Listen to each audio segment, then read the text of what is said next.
Some know him as the Grindfather. Some know him as Tony Allen. But what most people don't know is TA's journey to becoming one of the best lockdown defenders the game has ever seen. As Penny finds out, Tony came up the hard way in Chicago, which explains the tenacity and grit he played with. With those intangibles in place, Tony's identity was cemented thanks to his time in Boston with the Celtics Big Three and a championship to show for it. Then he went to Memphis, and the rest would be history for Tony. There would be no grit and grind without Tony Allen, and we're all better off for witnessing those epic offense versus defense battles with the likes of Kobe, LeBron, DWade, and others. This is a very special edition of the 2 Cents Podcast. Be sure to take notes when Tony explains how he broke down film, took away tendencies from some of the best players ever, and took those hits and kept coming back for more. Truly, the definition of grit and grind is Tony Allen. It's a 2 Cents Podcast. Be sure to subscribe wherever you get your podcast for every episode as soon as they drop every week. Yo, what's up, everybody? Welcome back to the My 2 Cents Podcast. Got a special guest, first team all defense, Mr. Tony Allen. We appreciate you coming on, my guy. Man, much love, man. Thanks for having me. Yeah, man. no doubt, man. Well, when I asked to get you here, I was hoping that you would come because, man, I ain't gonna lie, I've been a huge fan for years. I started watching you at Oklahoma State, but we're not gonna talk about that yet. We're gonna go backwards. But when I saw you, man, just your explosion and your speed and the way you played the game and the passion you played with, it kind of blew me away because you was different. Y'all had a nice-ass squad, but, man, you was just different out there, and I just saw it right away. I was like, that's the pro. I love Lil John, because John Lucas trained me. And then, obviously, the twins, they were really good. But then it was like you were the dude that caught my eyes, just knowing the game, and, man, that was crazy. We're going to come back to that, but Yeah, for sure, definitely. for sure. Let's talk about Chi. Chicago, man. Talk about the Chi, man. How was the Chi growing up in the Chi? We know we hear everything, but how was it for you? Man, growing up in Chicago, man, it's like you got avenues to just about everything. I mean, it's easy to, go down the wrong path and end up somewhere where you don't want to be. Right. I had a lot of friends, that was, dibbling and dabbling in things that, that led them in jail. And some of them, passed away. For the most part, a lot of the old heads always told me, like, yo, stay away from them. You got game, bro. You're gonna be a pro. Right. And they would tell me this simply because when we would play, like, 21s, 5-on-5s, things of that nature, I'm like 8, 9 years old, crossing grown men up. Right. And so they was like, yo, we might have something. So with having that going on, knowing all the violence and stuff that was going on in the neighborhood, they kind of kept me away from that. You know what I mean? Yeah. And so as I got older, man, just listening to the old heads telling me to stick with it. It's a basketball time. It's a basketball season for me. I should be focused on that, and I kept with it on the basketball side of things. Well, I spent a lot of time in Chicago, so you're right about the old heads. It's more of a basketball town than people give it credit for because the old heads, they love the game. They love the game, so they always giving that kind of advice or whatever. So, you're growing up in the Chi, then you go to Butler Community College. Let's talk about Butler Community College. How did you get to Butler? Well, before we get to Butler, we got to talk about the times where I actually, I dropped out of school. Really? Yeah. The hood almost took me under, man. Man, I didn't know that. So yeah, I basically my freshman and sophomore year, just not having much, not being able to keep up with the Joneses.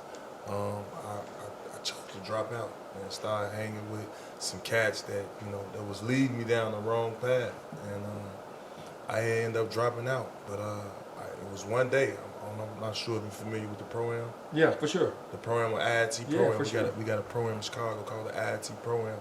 And one day, I think it was a shooting on the block. And bullets went past my head. I was frightened. And I was like, yo, this life ain't for me. And I actually ended up going to the program. Went to the program, saw my boy Will Bynum. Real, man. I love Will. And Will was at a school in Chicago that, we got ranks like blue division, red division. If your school's in the blue division, that means you was at the bottom of your league, and you got to play all the bottom league schools. But if you're in the red division, you get all the top talent. Okay. So he took won the blue division, and was able to be the bottom seed in the red division. And so just so happened, this had to be in God, man, because it wasn't planned to go to the IIT. The only reason why I went to the IIT program was to get off the block, and I saw a lot of cars out there. I saw Bentleys and Benzes. I'm like, yo, what the hell going up over there? And I actually ended up going in there. And when I went in there, I played. It was a cat named Jason Strait, went to Wyoming. And he was like, T.A., where you been? I had knew him for bitty basketball. Right. And I was embarrassed to tell him, like, yo, I'm dropped out of school, bro. Now, mind you, I'm a sophomore, about to be a junior. Yeah, it's getting closer. You getting out. So it was like, yo, he's like, you not in school? He was like, let's play. We ended up playing. I think we played against, I want to say Sean Marion now. Okay. And I think I had a good game. I had like about maybe 16, 17 points. Will Bynum spotted me and was like, yo, because they played the next game. They had played Twan and them. Okay. I You know that was a game right there. You know, all the pros, they come to the IIT after working out with Tim Grove, and they come to the program and work on their game. Yep. And so basically, Will saw me in the crowd with the coach Longstreet, who was the coach at Crane, and they was like, yo, who is this kid? And Will was like, yo, this is my man. We need to get him in Crane. Now, mind you, this school is on the west side of Chicago. My mother done kicked me out of school. Kicked me out the crib. I'm really on my own. And so they told me they can get me in school. I went back to my home and found out my mother had moved. So she moved. Wow. So when I go back to the block, they like, boy, your mama done moved. And I'm like, damn, what my mama moved? So I, boom, catch another cab, go to my grandma's house. My grandma wasn't supposed to tell me. She say, now, baby, I ain't supposed to tell you. You know, you out here living this life. Your mama say she done with that. I said, mama, no, grandma, I'm finna get back in school. They better get me in school. And just so happened, she moved to the west side, 4 blocks down away from the school that Will Bynum was at. That's Crane crazy. High School. Shout out to Crane High School, man. Yeah, shout out to Crane. And basically, you know, I go to this school, man, and at this time I got like, at a junior, you supposed to have like 16 credits. Man, I had like 0.5 credits, bro. Man, that's how the principal and the academic advisor was looking at me like, you don't want to go to school, bro. What are you doing here?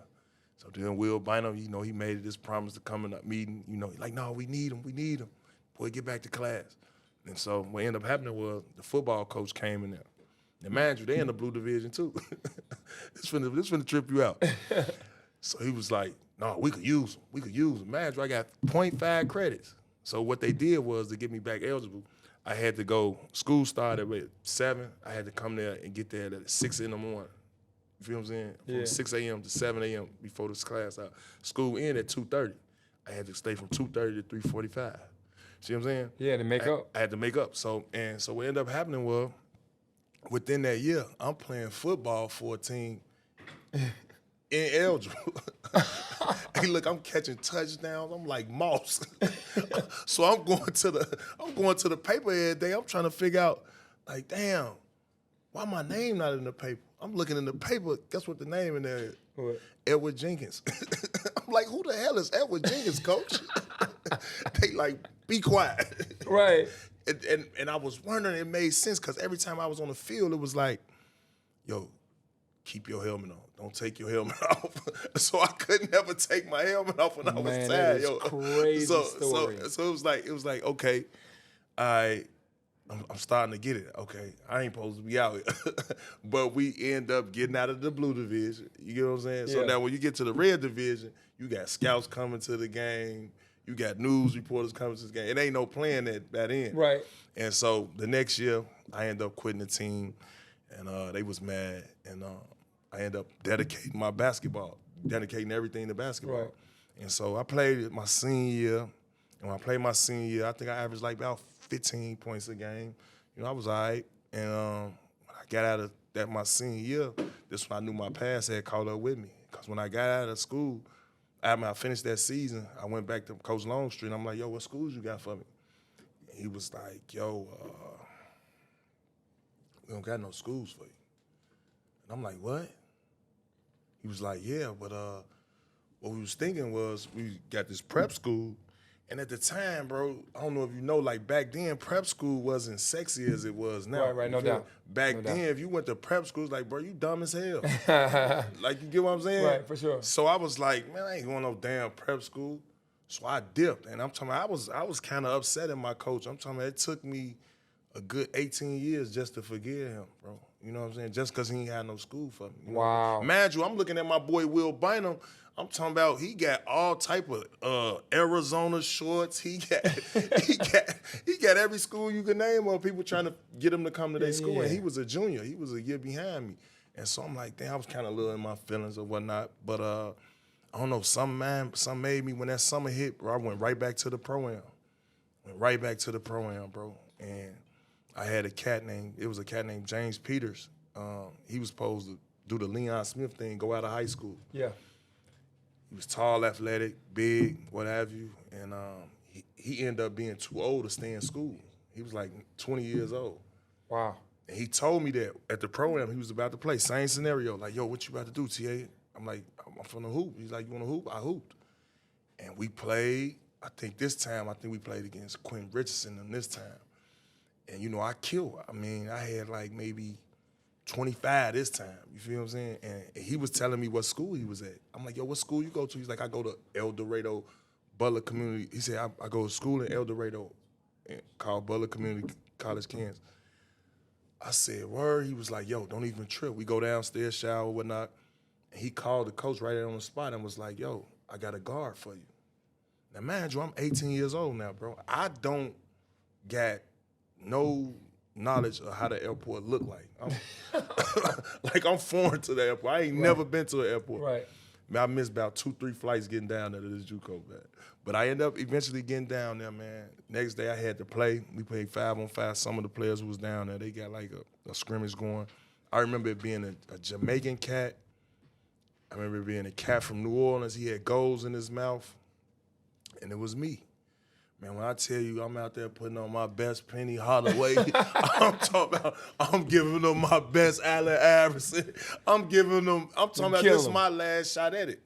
And man, within like the 4th game, the coach called me up. I'll never forget, shout out to Coach Dennis Helms. He blew the whistle. He called me upstairs. He was like, yo, I want you to sign this letter of intent to come to Butler Community Kansas. I signed it. I was so excited. So, mind you, all I'm thinking about when I'm signing, I'm thinking like, yo, my mama got about like 8 applications to these jobs. Right. Sign. I'm like, yo, when I come back, I'm sure I got a scholarship. And she didn't believe me. She didn't believe me. I'm like, yo, mama, I'm going to college. She's like, boy, if you don't get in there and sign these applications, I've been telling these people you'll be at these job interviews. Right.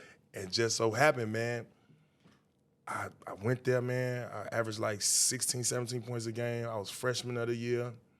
And within the midst of that, bro, it was just an experience that I'll never forget, because that was my first time seeing just a lot of ethnicities on one like campus in one block, to me rather.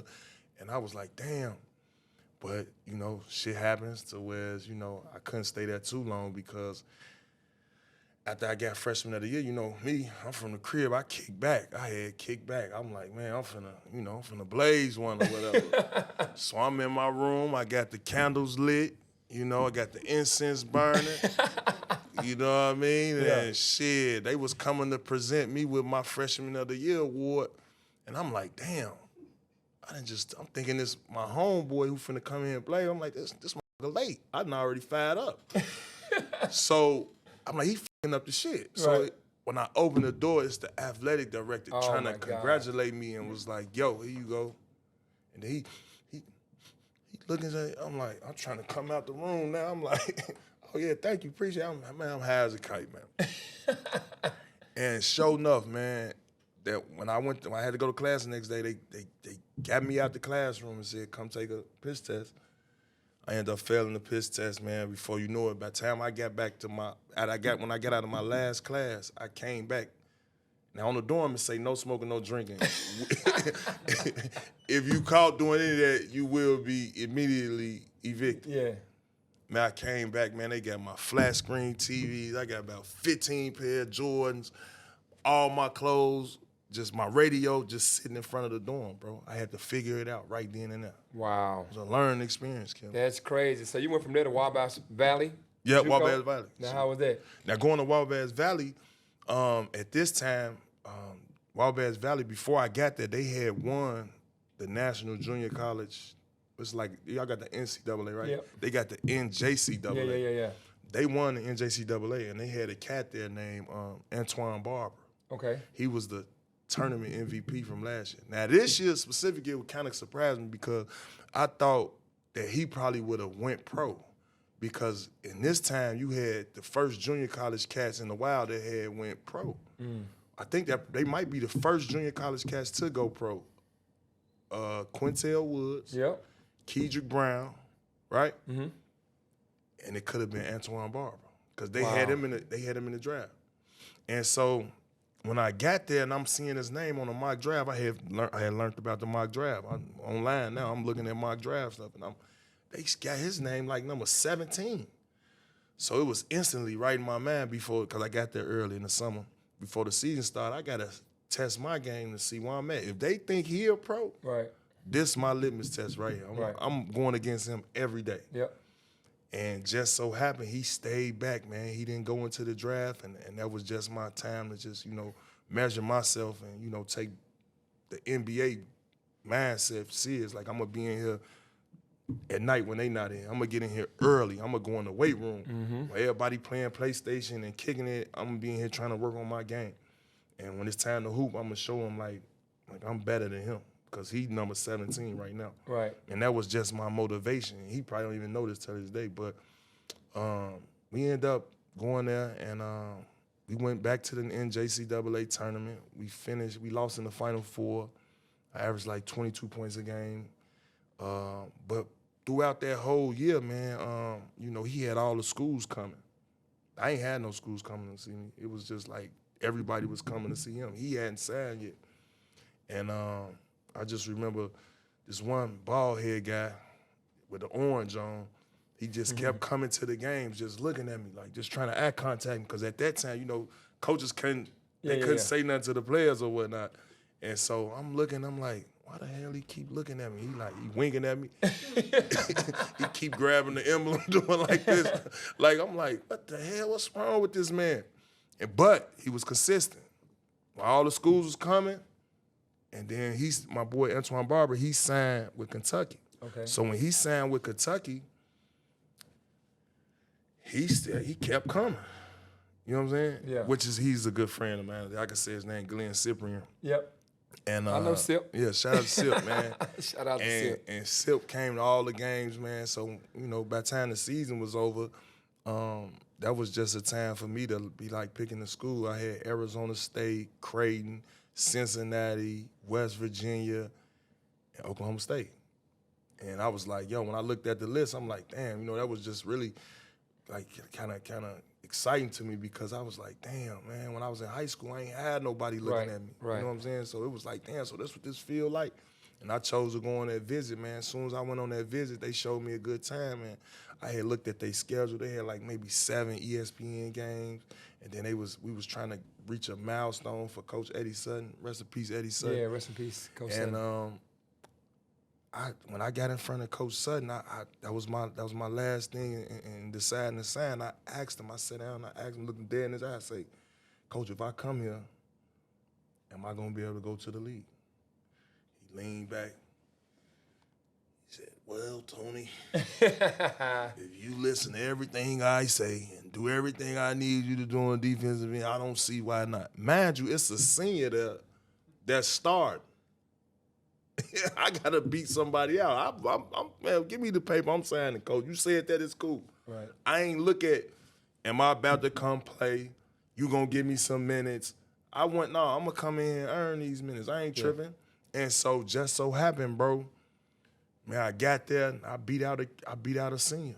Dude named Shane Gasson. I beat him at a spot, and I was starting from that point on, man. I became newcomer of the year my first year there too when I actually got there. And it was one of those situations where, like now this is crunch time. I gotta use this game to really like focus on trying to feed my family. So I really appreciate Coach Sutton, for even instilling just me, how to, have my etiquette together. Like, my yes ma'ams, my no ma'ams. And, I'm from the city, man. So it's like, we kind of grow up hard. Like, we kind of tough on people. Like, we ain't just, you know what I'm saying? So I ain't really had that down pat, you know what I'm saying, growing up. Like, so I really appreciate Coach Sutton for that, man. Yeah, so you go through the Oklahoma State situation, and you get drafted 25th to the Celtics. How was that situation? Now, getting drafted, man, that was a dream come true, man. It was all my hard work. I got a motto, grit and grind. that's my way of life. You know what I'm saying? When nothing given to me, everything I had to work for. So, you know what I'm saying? A lot of obstacles hit me, and I got to overcome those obstacles. And it's a grind all the way through the flick. So, you know, before I got drafted, let's just talk about in 2004, I'm going to say it was, 29 teams before Toronto hit, or I think Toronto was there probably. I worked out for 27 teams. That probably been the best shape I ever been in. I worked out for Boston 3 times. Wow. And so within that time, I was just like thinking like, damn, man, am I gonna get drafted? What's going on? And so the draft day was on the 24th. I remember coming back to Boston on the 21st, and when they brought me back this time, they just interviewed me. You know what I'm saying? So I'm like, damn, then my agent called me back like, yo, what they say? I say, man, they just asked me a whole bunch of dumbass questions. So I'm like, is they gonna draft me or what? Right. But Portland was on the line, tough too at the time, and so I really was confused about what was gonna happen. And so, you know, you watch the draft, you get a little anxious, you ain't have to go through this. but when you watch the draft, man, you get anxious, man, you like, damn, another name came, and you looking at these names like, man, I done bust his ass. Right. You looking at guys like J.R. Smith, you looking at guys like, you know, like Darrell Wright, you looking at all these guys like, wait a minute, I killed these guys in the workouts. And then you looking at your name just steady being up there like, yo, why they haven't called me? So I was kind of nervous. Mind you, I got my whole family over there. I got down there 400 chicken wings sitting in the oven. Everybody eating chicken. Yeah. We chilling in the living room, and it's like, damn, we get to like number 17. I think Portland had like I want to say they had 18 or 19. I'm not sure. And my agent had told me like, yeah, you going to Portland? We ain't go to Portland. And I left from downstairs. I went upstairs in my room, man. So I'm upstairs watching the rest of the draft with my homeboy, and I'm like, man, I might not make it. I think my agent lying, bro. I might have to fire my agent. Shout out to Mike Higgins. But they called my name, man. I just ran straight outside, man. Ran down the stairs, ran straight outside, and jumped on my grandma's car. My grandma said, boy, if you don't get your ass down. Man, you, I'm so heavy. I done damn near fell through the top of the car. It was a Chevy Lumina. Wow. But when I ran out, man, I'm talking about the whole block ran out too. Like everybody was watching at the same time, so it was a good feeling. Everybody, you know, they came, showed me love. I jumped down, listened to my grandma. I gave my mama a hug, gave my brother and them hugs, my mama and them love. And then, of course, my baby mama was right there. She was looking like, yeah, come on now. Yeah, you know what's up. So I could get around that. And right.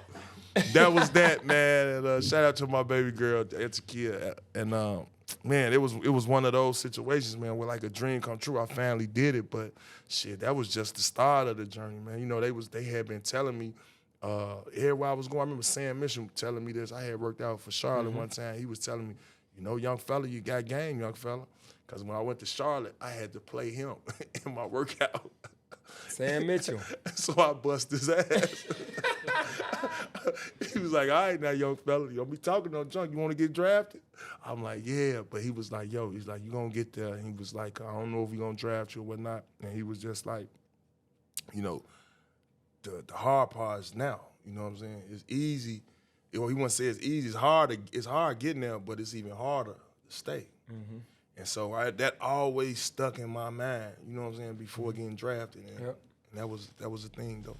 All right, we're taking a timeout for Dollars and Cents. On the 2 Cents podcast, we pick our 3 favorite NBA games of the week. The NBA is all the way back. A new season means new ways to get into the action at DraftKings Sportsbook, an official sports betting partner of the NBA. Number 1, we're rolling with Cleveland. They're off to a hot start, leading the league in scoring. It's very early in the season, but this week we like Cleveland over Orlando in their matchup on the 1st. Number 2, we started with them last week. We're going back to them again this week. We love Phoenix. The trio of KD, Booker, and Beal is tough to deal with, and especially for the Clippers. So give us Phoenix over LA this week. And number 3, that trio of Klay, Kyrie, and Luka. Klay's fitting in nicely. Dallas over Houston in an all-Texas matchup. That's our three for dollars and cents this week. Every point counts with DraftKings Sportsbook. Download the DraftKings Sportsbook app and use code PENNY. That's code PENNY for new customers to get $200 in bonus bets when you bet just $5. Only on DraftKings. The crown is yours. Gambling problem? Call 1-800-GAMBLER. In New York, call 877-8-HOPE-NY or text HOPE-NY 467-369. In Connecticut, help is available for problem gambling. Call 888-789-7777 or visit ccpg.org. Please play responsibly. On behalf of Boot Hill Casino and Resort in Kansas, 21 and over. Age and eligibility varies by jurisdiction. Void in Ontario. Bonus bets expire 168 hours after issuance. For additional terms and responsible gaming resources, see dkng.co/bball. So then you go on 2008, you get KG traded there, and you get Ray Allen traded there. What was your mindset at that point? Well, it was surprisingly, because before they got traded, we had good guard like Al Jefferson, we had Justin Reed, rest in peace, Justin Reed, we had Delonte West, and I want to say Gerald Green too. And we traded all these people away, and I'm like, damn, what made me so special? I just had tore my ACL. I was recovering from an ACL surgery going into 2007 and 8 season. And so I'm like, damn, why they kept me? It was surprising. But when they got there, when Ray and Ticket got there, what I learned was like grinding through that season, just like the preparation, how you get ready, how to be a pro. I always thought chefs was like a way for some people to just take your money. Right. Burger King and Wendy's fits fine going through the drive-thru. No doubt. But that wasn't the fit in being a pro. You know what I'm saying? You gotta eat right, and I learned that aspect through Ray, and then just how he prepared. Coming to practice, running on the treadmill, getting them a 15-minute, warm-up sprints, getting his conditioning together, getting his shots up before the game. I'm like, damn, these boys on something. They on a mission. I would see Ticket in the weight room, getting his body right, lifting before practice. He don't even got to be there, but he working out with the rookies and the second-year players. I'm like, damn. Then I seen P up in there getting, clear out post moves, and they just getting ready for something, and I didn't understand it. But as I started watching them, I'm like, damn, this is how you be a pro. Yeah. This is definitely how you be a pro. So I learned a lot from them. And then just the way that we competed in practice, the way they paid attention to detail, each possession, just shooting around was real intense. Like no fooling around. And prior to them getting there, we used to be in shooting around. Talking about some, man, you saw this last night? Right. Going to the club later on? Or Yeah. You get what I'm saying? It wasn't no guidance in the locker room. And I think when those guys got there, they definitely tightened up the locker room, and they was poised vets and veterans. And I really appreciate them guys coming. Also winning the ring, but just they taught me a lot about being a pro, man. And that was the biggest thing, man. So you take that mentality of what you saw, and then you come to Memphis. What was your first thoughts of of coming to Memphis? Well, before coming to Memphis, man, I didn't want to leave Boston, because we had won a ring. The following year, Ticket get hurt, so we really don't do too much. That's 2008, 2009 season, but then 2009, 2010 season, everybody's healthy. And we tried to make a run for it, and we ended up losing in the finals. But I got a chance to play a little more that year. Like, I actually was the backup point guard for Rondo. Yeah. A lot of people don't know that in our playoff run. And so I got some minutes in the backup point guard. So I'm thinking like, I'm about to stay here with Boston. We did good. If we didn't have Perk, we probably would have won. Right. That's how I feel. But I had end up asking Danny Ainge like, I want to stay here. Just, all I want is a third year. Just give me a third year. Give me the same 2-year, $6 million deal. Just give me a 3-year, 9. I'll stay. And he was like, and then I guess, Nate Robinson came out his shell in Game 6 against Orlando, so I'm assuming they wanted to, get him in there. Right. Bittersweet, didn't want to leave, whatever. And I'm waiting the whole free agency, like, where I'm going to go. I didn't have another team calling. It was kind of a dark time for me around that time. Like, damn, I just left the finals, and I don't got a damn team to go to. That's crazy. Like, it was blowing me. And so I remember vividly just going back home, getting a little apartment, spending a little more time with my mom, seeing my daughter a little more, and just working out at the crib. And all of a sudden, Coach Sip, he called me like, yo, out the blue, like, what you think about Memphis? And I'm thinking, like, Memphis? I'm like, man, motherfuckers go to Memphis and that be the end of their careers. I'm saying to myself, I'm like, damn, Darius Miles went there. I'm like, Twan went there. Every time they went there, like, they see their careers was over. Because Memphis wasn't making no noise. Yeah. They wasn't making no noise.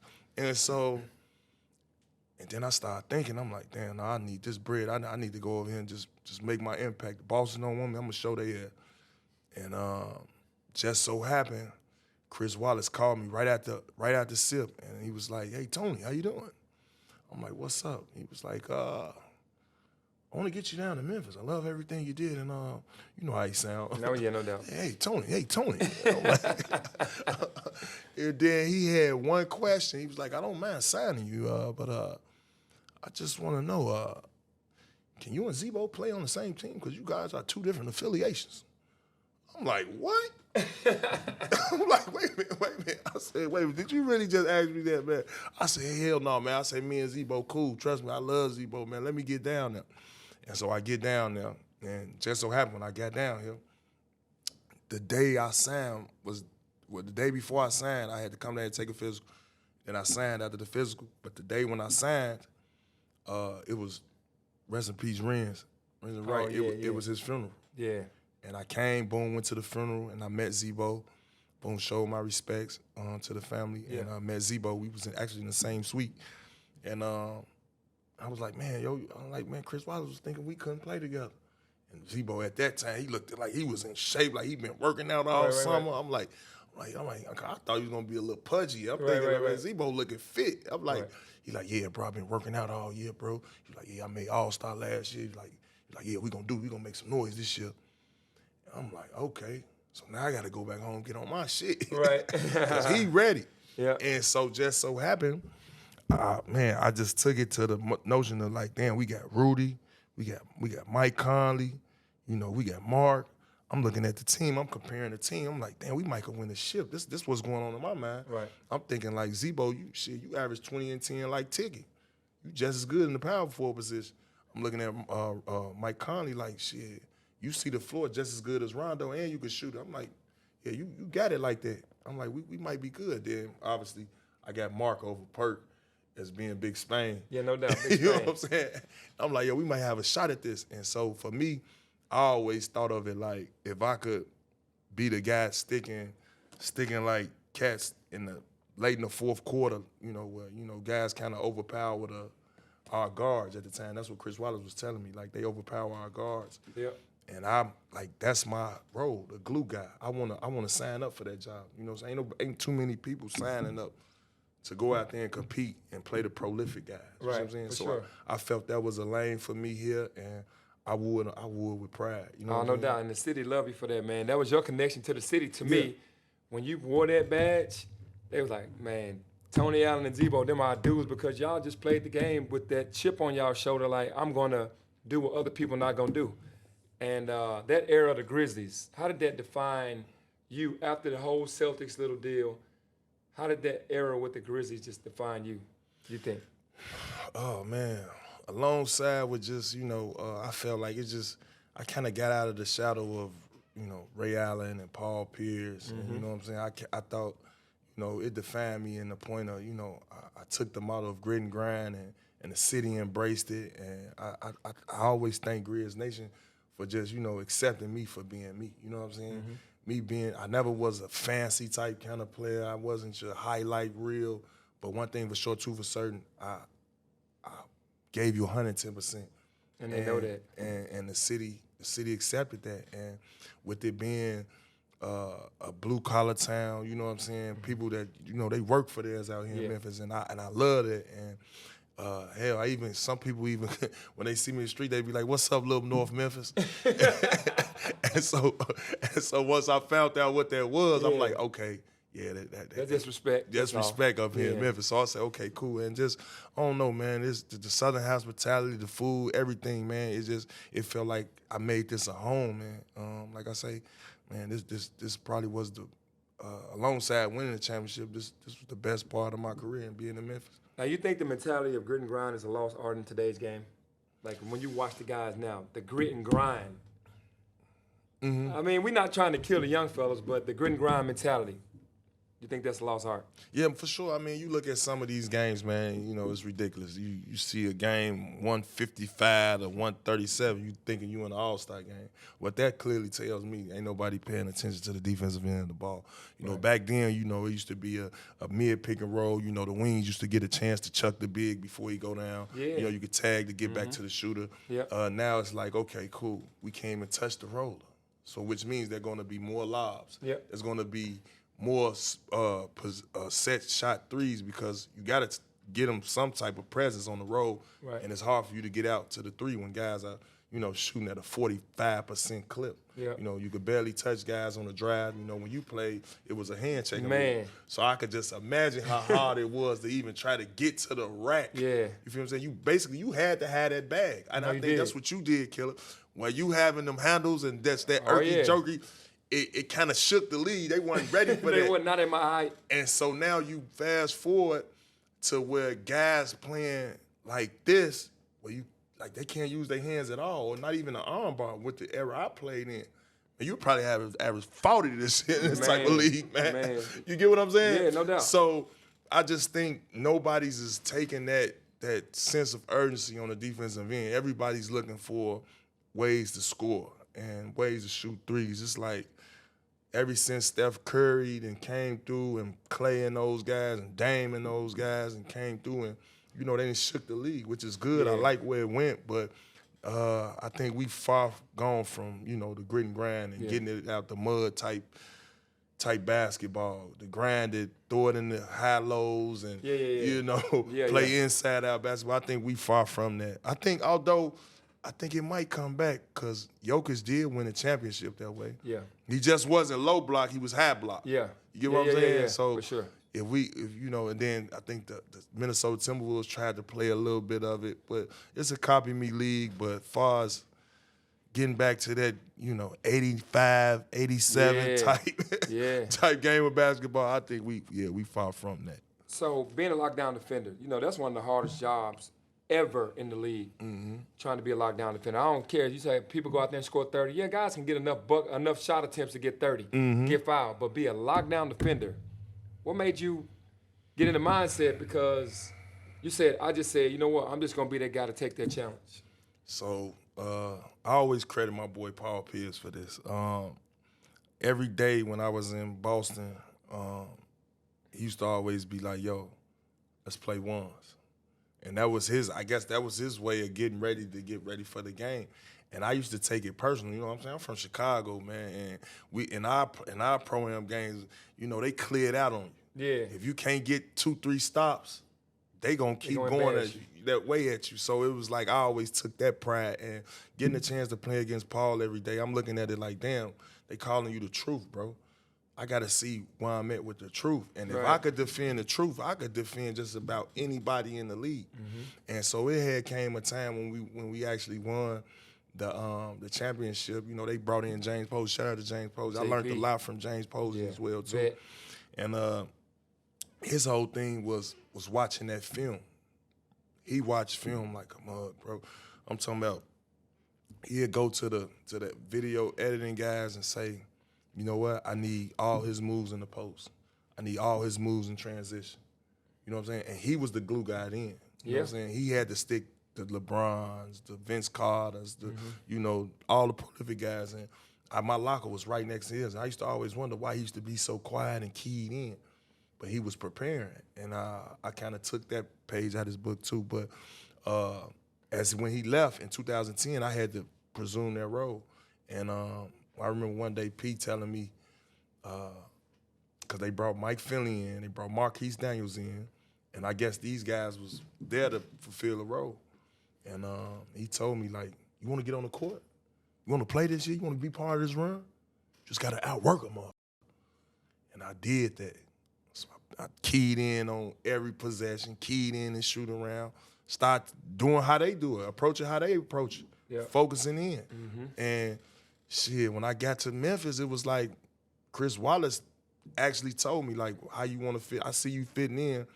I don't see you coming in here being no 15 and 7 type of guy. Right. I see you coming in here being a 8 and 5 and getting contested shots, deflections, charges, and well, I don't take no charges, but all that type of time. You need to be that type of guy. And I was like, you know what? I'm ready to do that. And one thing about me, once you ask me to do something, once you want me to do something and you make me feel like I'm a part of the puzzle, I'm a piece of the puzzle rather, I'm going to be a star in that puzzle.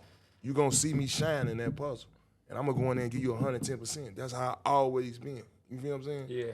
And I took that role because, you know, I felt like I said, I felt like Rudy Gay was a prolific scorer. I felt like, bro, your biggest matchups for the night, I just need you to go out and kill. You get tired, let me get them. Matter of fact, let me get them for the game. You just kill. Right. You know what I'm saying?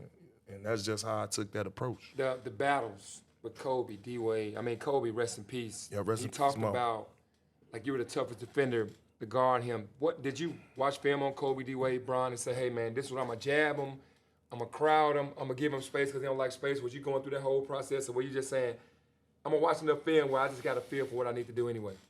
No, well, honestly, with playing against the Lakers, you know, obviously we played them in the finals, and just, you know, when you go in the playoffs, they give you that booklet. Yeah.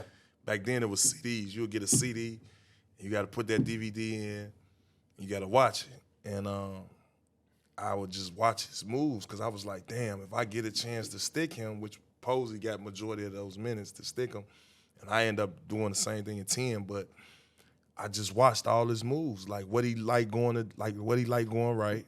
If he go right, he might drive. He get too close to the rim, he might reverse dunk your ass. He might, you know what I'm saying? He go right, he might fade right. You feel what I'm saying? Yeah. It's like nothing you can take away from him. You go on a pick and roll, you can't go under. You got to fight over every screen. And then a lot of things what people don't really know about or don't really talk about is he like hitting the offensive glass.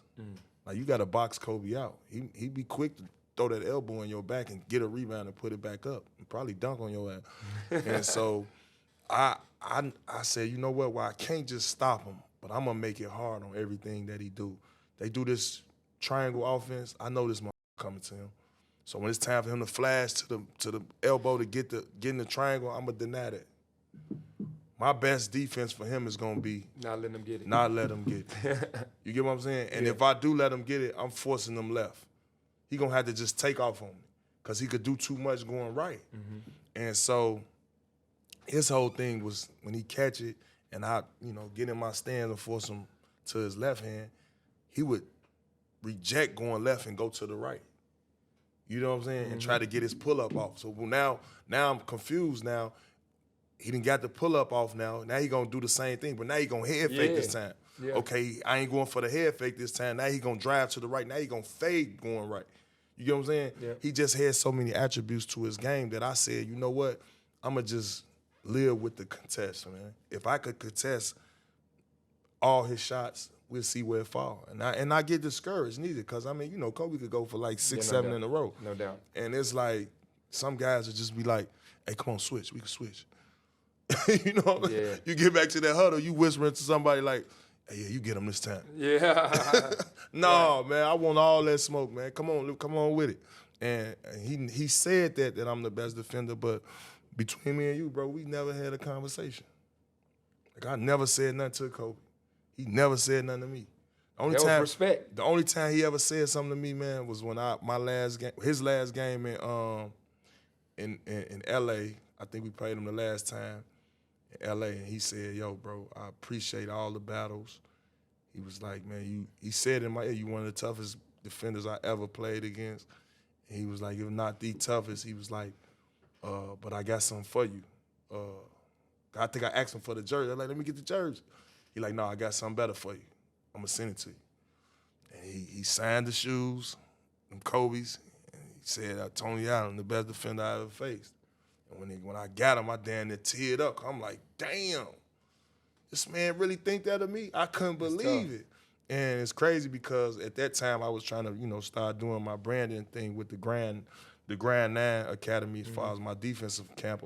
I wanted to start, showing kids how to defend. And this is right when he had Mamba Academy. Remember he made Mamba Academy out there? I wanted to try to merge with him. And man, I got the news that morning that he had passed, so it was kind of shocking. But I was like, damn, man, he left some room out here for me in this world, man, to do something in this basketball world. And so now me and my team, now we trying to, put that art back into the game and, let kids know, like, you're going to need to compete at a high level on both ends. Although they showing you this fancy stuff in the league, you got to be able to defend. Because if you can't defend, you're a liability out here on the court. So big shout out to Kobe, man. And like I said, it was humbling for me hearing it.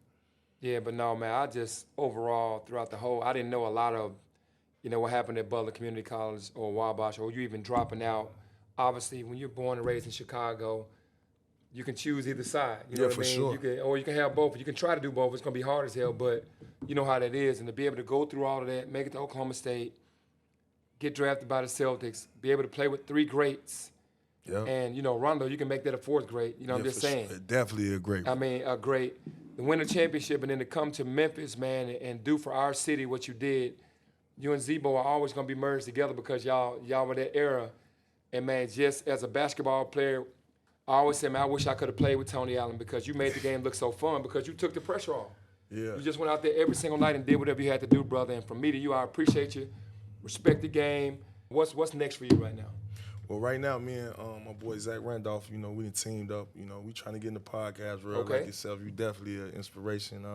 We got the Out the Mud podcast coming, so y'all check that out. Tune in. A fitting name, Out the Mud. They got it out the mud. Out the Mud for sure. And the podcast pretty much, basically giving everyone their flowers, and us pretty much getting the opening act to how certain cats got to even loving the game of basketball.